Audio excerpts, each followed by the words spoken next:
नमस्कार मित्रों, मैं हूँ जयंती और आपका मेरे इस चैनल जया लिटरेचर में बहुत बहुत स्वागत है। आज मैं आपके लिए मुंशी प्रेमचंद जी की कहानी पूर्व संस्कार लेकर प्रस्तुत हूँ। तो चलिए सुनिए कहानी पूर्व संस्कार। सज्जनों के हिस्से में भौतिक उन्नति कभी भूल कर ही आती है। राम टहल बिलाती दुर्व्यसनी चरित्रहीन आदमी थे, पर सांसारिक व्यवहारों में चतुर, सूद ब्याज के मामले में दक्ष और मुकदमे अदालत में कुशल थे। उनका धन बढ़ता था, सभी उनके असामी थे। उधर उन्हीं के छोटे भाई शिव टहल साधु भक्त, धर्मपरायण और परोपकारी जीव थे। उनका धन घटता जाता था। उनके द्वार पर 2-4 अतिथि बने रहते थे। बड़े भाई का सारे मोहल्ले पर दबाव था। जितने नीच श्रेणी के आदमी थे, उनका हुक्म पाते ही फौरन उनका काम करते थे। उनके घर की मरम्मत बेगार में हो जाती। ऋणी कुंजड़े साग भाजी भेंट में दे जाते। ऋणी ग्वाला उन्हें बाजार भाव से ड्योढ़ा दूध देता। छोटे भाई का किसी पर रौब न था। साधु संत आते और इच्छा पूर्ण भोजन करके अपनी राह लेते। 2-4 आदमियों को रुपए उधार दिए भी तो सूद के लालच में नहीं, बल्कि संकट से छुड़ाने के लिए। कभी जोर देकर तगादा न करते कि कहीं उन्हें दुख न हो। इस तरह कई साल गुजर गए, यहाँ तक कि शिव टहल की सारी संपत्ति परमार्थ में उड़ गई। रुपए भी बहुत डूब गए। उधर राम टहल ने नया मकान बनवा लिया, सोने चांदी की दुकान खोल ली, थोड़ी ज़मीन भी खरीद ली और खेती बाड़ी भी करने लगे। शिव टहल को अब चिंता हुई, निर्वाह कैसे होगा। धन न था कि कोई रोजगार करते। वह व्यावहारिक बुद्धि न थी जो बिना धन के भी अपनी राह निकाल लेती है। किसी से ऋण लेने की हिम्मत न पड़ती थी। रोजगार में घाटा हुआ तो देंगे कहाँ से। किसी दूसरे आदमी की नौकरी भी न कर सकते थे। कुल मर्यादा भंग होती थी। 2-4 महीने तो ज्यों त्यों करके काटे। अंत में चारों ओर से जब निराश होकर बड़े भाई के पास गए और कहा कि भैया, अब मेरे और मेरे परिवार के पालन का भार आपके ऊपर है। आपके सिवा अब किसकी शरण लूँ। राम टहल ने कहा, इसकी कोई चिंता नहीं। तुमने कुकर्म में तो धन उड़ाया नहीं। जो कुछ किया उससे कुल कीर्ति ही फैली है। मैं धूर्त हूँ, संसार को ठगना जानता हूँ। तुम सीधे साधे आदमी हो, दूसरों ने तुम्हें ठग लिया। यह तुम्हारा ही घर है। मैंने जो ज़मीन ली है उसकी तहसील वसूल करो, खेती बाड़ी का काम संभालो। महीने में तुम्हें जितना खर्च पड़े मुझसे ले जाओ। हाँ, एक बात मुझसे ना होगी, मैं साधु संतों का सत्कार करने को 1 पैसा न दूंगा और न तुम्हारे मुंह से अपनी निंदा सुनूंगा। शिव टहल ने गदगद कंठ से कहा, भैया, मुझसे भूल हुई कि मैं सबसे आपकी निंदा करता रहता हूँ, उसे क्षमा करो। अब से मुझे अपनी निंदा करते सुनना तो चाहे जो दंड देना। हाँ, आपसे मेरी एक विनती है। मैंने अब तक अच्छा किया या बुरा, पर भाभी जी को मना कर देना कि उसके लिए मेरा तिरस्कार ना करें। राम टहल, अगर वह कभी तुम्हें ताना देगी तो मैं उसकी जीभ खींच लूँगा। राम टहल की ज़मीन शहर से 10-12 कोस पर थी। वहाँ एक कच्चा मकान भी था। बैल, गाड़ी, खेती, अन्य सामग्रियां वहीं रहती थीं। शिव टहल ने अपना घर भाई को सौंपा और अपने बाल बच्चों को लेकर गांव चले गए। वहां उत्साह के साथ काम करने लगे। नौकरों ने काम में चौकसी की, परिश्रम का फल मिला। पहले ही साल उपज ड्योढ़ी हो गई और खेती का खर्च आधा रह गया। पर स्वभाव को कैसे बदलें। पहले की तरह तो नहीं, अब भी 2-4 मूर्तियाँ शिव टहल की कीर्ति सुनकर आ ही जाती थी और शिव टहल को विवश होकर उनकी सेवा और सत्कार करना ही पड़ता था। हाँ, अपने भाई से यह बात छिपाते थे कि कहीं वह अप्रसन्न होकर जीविका का यह आधार भी ना छीन ले।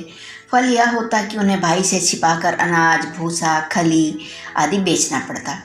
इस कमी को पूरी करने के लिए वह मजदूरों से और भी कड़ी मेहनत लेते थे और खुद भी कड़ी मेहनत करते। धूप, ठंड, पानी, बूंदी की बिल्कुल परवाह न करते थे। मगर कभी इतना परिश्रम तो किया न था। शरीर शक्तिहीन होने लगा। भोजन भी रूखा सूखा मिलता था। उस पर भी कोई समय ठीक नहीं था। कभी दोपहर को खाया, कभी तीसरे पहर। कभी प्यास लगी तो तालाब का पानी पी लिया। दुर्बलता रोग का पूर्व रूप है। बीमार पड़ गए। देहात में दवा दारू की सुविधा न थी। भोजन में कुपथ्य करना पड़ता था। रोग ने जड़ पकड़ ली। ज्वर ने प्लीहा का रूप धारण किया और प्लीहा ने 6 महीने में काम तमाम कर दिया। राम टहल ने यह शोक समाचार सुना तो उन्हें बड़ा दुख हुआ। इन 3 वर्षों में उन्हें 1 पैसे का अनाज नहीं लेना पड़ा। गुड़, घी, भूसा, चारा, उपले, ईंधन सब गांव से चला आता था। बहुत रोए कि मैंने भाई की दवा दारू की कोई फिक्र नहीं की। अपने स्वार्थ की चिंता में उसे भूल गया। लेकिन मैं क्या जानता था कि मलेरिया का ज्वर प्राणघातक ही होगा, नहीं तो यथाशक्ति अवश्य इलाज कराता। भगवान की यही इच्छा थी, फिर मेरा क्या वश। अब कोई खेती को संभालने वाला न था। इधर राम टहल को खेती का मज़ा मिल गया था। उस पर विलासिता ने उसका स्वास्थ्य भी नष्ट कर डाला था। अब वह देहात की स्वच्छ जलवायु में रहना चाहते थे। निश्चय किया कि खुद ही जाकर गांव में खेती बाड़ी करूं। लड़का जवान हो गया था। शहर का लेन देन उसे सौंपा और देहात चले आए। यहाँ उनका समय और चित्त विशेषकर गौओं की देखभाल में लगता था। उनके पास एक जमुना पारी बड़ी रास की गाय थी। उसे कई साल हुए बड़े शौक से खरीदा था।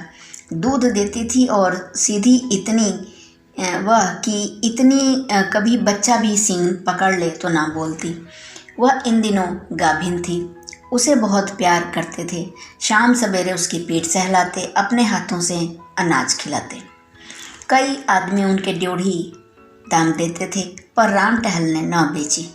जब समय पर गऊ ने बच्चा दिया तो राम टहल ने धूमधाम से उसका जन्मोत्सव मनाया। कितने ही ब्राह्मणों को भोजन कराया। कई दिन तक गाना बजाना होता रहा। इस बछड़े का नाम रखा गया जवाहिर। एक ज्योतिषी से उसका जन्मपत्र भी बनवाया गया। उसके अनुसार बछड़ा बड़ा होनहार, भाग्यशाली, स्वामी भक्त निकला। केवल 6ठे वर्ष उस पर एक संकट की शंका थी। उससे बच गया तो फिर जीवन पर्यंत सुख से रहेगा। बछड़ा श्वेत वर्णक था। उसके माथे पर एक लाल तिलक था। आंखें कजरी थीं। स्वरूप का अत्यंत मनोहर और हाथ पांव का सुडौल था। दिन भर कलोलें किया करता। राम टहल का चित्त उसे छलांगे भरते देखकर प्रफुल्लित हो जाता था। वह उनसे इतना हिलमिल गया कि उनके पीछे पीछे कुत्ते की भांति दौड़ा करता था। जब वह शाम और सुबह को अपनी खाट पर बैठकर असामियों से बातचीत करने लगते तो जवाहिर उनके पास खड़ा होकर उनके हाथ पांव को चाटता था। वह प्यार से उसकी पीठ पर हाथ फेरने लगते तो उसकी पूंछ खड़ी हो जाती और आंखें हृदय के उल्लास से चमकने लगती। राम टहल को भी इतना स्नेह था कि जब तक वह उनके सामने चौके में न बैठा हो भोजन में स्वाद न मिलता। वह उसे बहुधा गोद में चिपटा लिया करते। उसके लिए चांदी का हार, रेशमी फूल, चांदी की झांझें बनवाई। एक आदमी उसे नित्य नहलाता और झाड़ता पोंछता रहता था। जब कभी वह किसी काम से दूसरे गांव में चले जाते तो उन्हें घोड़े पर आते देखकर जवाहिर कुलेले मारता हुआ उनके पास पहुंच जाता और उनके पैरों को चाटने लगता। पशु और मनुष्य में यह पिता पुत्र सा प्रेम देखकर लोग चकित हो जाते। जवाहिर की अवस्था 2.5 वर्ष की हुई। राम टहल ने उसे अपनी सवारी बहली के लिए निकालने का निश्चय किया। वह अब बछड़े से बैल हो गया था। उसका ऊंचा डील, गठे हुए अंग, सुदृढ़ मांसपेशियां, गर्दन के ऊपर ऊंचा डील, चौड़ी छाती और मस्तानी चाल थी। ऐसी दर्शनीय बैल सारे इलाके में न था। बड़ी मुश्किल से उसका बांधा मिला, पर देखने वाले साफ कहते थे कि जोड़ नहीं मिला। रुपए सामने बहुत खर्च किए हैं, पर कहाँ जवाहिर और कहाँ यह, कहाँ लैंप और कहाँ दीपक। पर कौतूहल की बात यह थी कि जवाहिर को कोई गाड़ीवान हाँकता तो वह आगे पैर न उठाता, गर्दन हिला हिला कर रह जाता। मगर जब राम टहल अपना आप पगहा हाथ में ले लेते और एक बार चुमकार कर कहते चलो बेटा, तो जवाहिर उन्मत्त होकर गाड़ी को ले उड़ता। 2-2 कोस तक बिना रुके एक ही सांस में दौड़ता जाता। घोड़े भी उसका मुकाबला न कर सकते। एक दिन संध्या समय जब जवाहिर नींद में खली और भूसा खा रहा था और राम टहल उसके पास खड़े मक्खियाँ उड़ा रहे थे। एक साधु महात्मा आकर द्वार पर खड़े हो गए। राम टहल ने अविनय पूर्ण भाव से कहा, यह क्या खड़े हो महाराज, आगे जाओ। साधु, कुछ नहीं बाबा, इस बैल को देख रहा हूँ, मैंने ऐसा सुंदर बैल नहीं देखा। राम टहल ध्यान देकर, घर का ही बछड़ा है। साधु, साक्षात देव रूप है। यह कहकर महात्मा जी जवाहिर के निकट आए और उसके खुर चूमने लगे। राम टहल, आपका शुभागमन कहाँ से हुआ, आज यही विश्राम कीजिए तो बड़ी दया हो। साधु, नहीं बाबा, क्षमा करो, मुझे आवश्यक कार्य से रेलगाड़ी पर सवार होना है, रातों रात चला जाऊंगा, ठहरने से विलंब होगा। राम टहल, तो फिर कभी और दर्शन होंगे। साधु, हाँ, तीर्थ यात्रा से 3 वर्ष में लौटकर इधर से फिर जाना होगा, तब आपकी इच्छा होगी तो ठहर जाऊंगा। आप बड़े भाग्यशाली पुरुष हैं कि आपको ऐसे देव स्वरूप नंदी की सेवा का अवसर मिल रहा है। इन्हें पशु न समझिए, यह कोई महान आत्मा है, इन्हें कष्ट न दीजिएगा, इन्हें कभी भूल से भी न मारिएगा।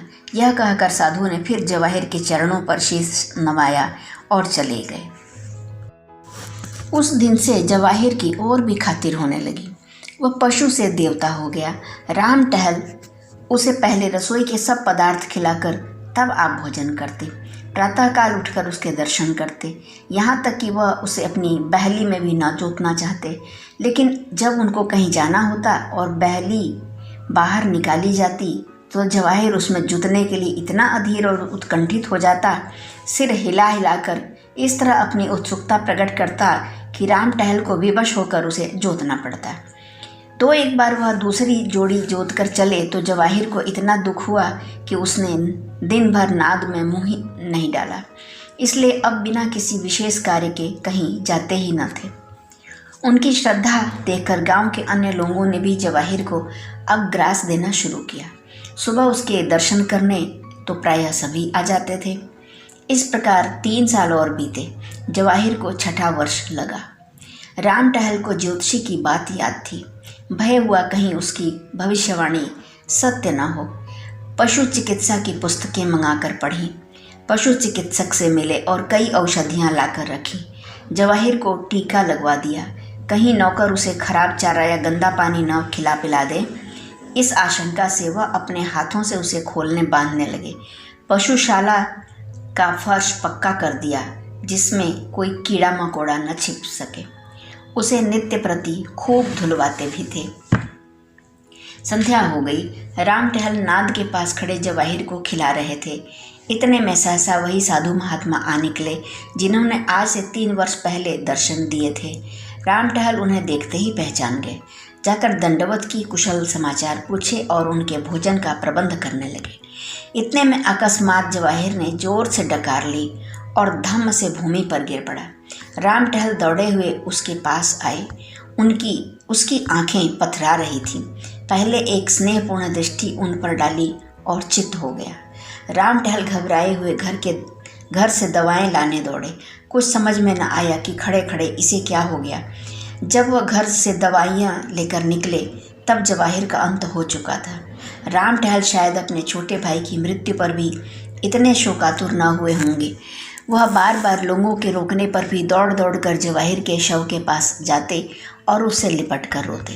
रात उन्होंने रो रो कर काटी। उसकी सूरत आंखों से ना उतरती थी। रह रह कर हृदय में एक वेदना सी होती और शोक से बेहवल हो जाते। प्रातःकाल लाश उठाई गई, किंतु राम टहल के गांव की प्रथा के अनुसार उसे चमारों के हवाले नहीं किया। यथाविधि उसका दाह क्रिया की, स्वयं आग लगा दी, शास्त्रानुसार सब संस्कार किए। 13वें दिन गांव के ब्राह्मणों को भोजन कराया गया। उक्त साधु महात्मा को उन्होंने अब तक नहीं जाने दिया था। उनकी शांति देने वाली बातों से राम टहल को बड़ी सांत्वना मिलती थी। एक दिन राम टहल ने साधु से पूछा, महात्मा जी, कुछ समझ में नहीं आता कि जवाहिर को कौन सा रोग हुआ था। ज्योतिषी जी ने उसके जन्म पत्र में लिखा था कि उसका 6ठा साल अच्छा न होगा, लेकिन मैंने इस तरह किसी जानवर को मरते नहीं देखा।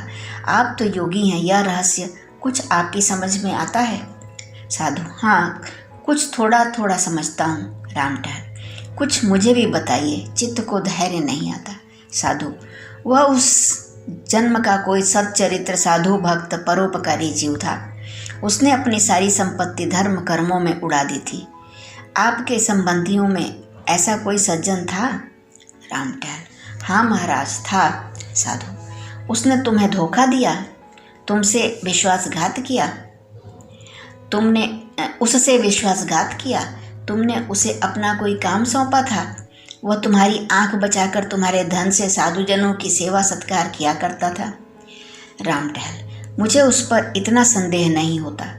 वह इतना सरल प्रकृति, इतना सच्चरित्र मनुष्य था कि बेईमानी करने का उसे कभी ध्यान भी नहीं आ सकता था। साधु: लेकिन उसने विश्वासघात अवश्य किया, अपने स्वार्थ के लिए नहीं, अतिथि सत्कार के लिए सही, पर था वह विश्वासघाती। रामटहल: संभव है दुर्वस्था ने उसे धर्म पद से विचलित कर दिया हो। साधु: नहीं, हाँ यही बात है। उस प्राणी को स्वर्ग में स्थान देने का निश्चय किया, पर उसे विश्वासघात का प्रायश्चित करना आवश्यक था। उसने बेईमानी से तुम्हारा जितना धन हर लिया था, उसकी पूर्ति के लिए उसे तुम्हारे यहाँ पशु का जन्म दिया गया। यह निश्चय कर लिया गया कि 6 वर्ष में प्रायश्चित पूरा हो जाएगा। इतनी अवधि तक वह तुम्हारे यहाँ रहा। जो ही अवधि पूरी हो गई, त्यों ही उसकी आत्मा निष्पाप और निर्लिप्त होकर निर्वाण पद को प्राप्त हो गई। महात्मा जी तो दूसरे दिन विदा हो गए, लेकिन रामटहल के जीवन में उसी दिन से एक बड़ा परिवर्तन देख पड़ने लगा। उसकी चित्त वृत्ति बदल गई, दया और विवेक से हृदय परिपूर्ण हो गया। वह मन में सोचता, जब ऐसे धर्मात्मा प्राणी को जरा से विश्वासघात के लिए इतना कठोर दंड मिला, तो मुझ जैसे कुकर्मी की क्या दुर्गति होगी। यह बात उनके ध्यान में कभी न उतरती थी। यह बात उनके ध्यान से कभी न उतरती थी। बहुत बहुत धन्यवाद पूरी कहानी सुनने के लिए।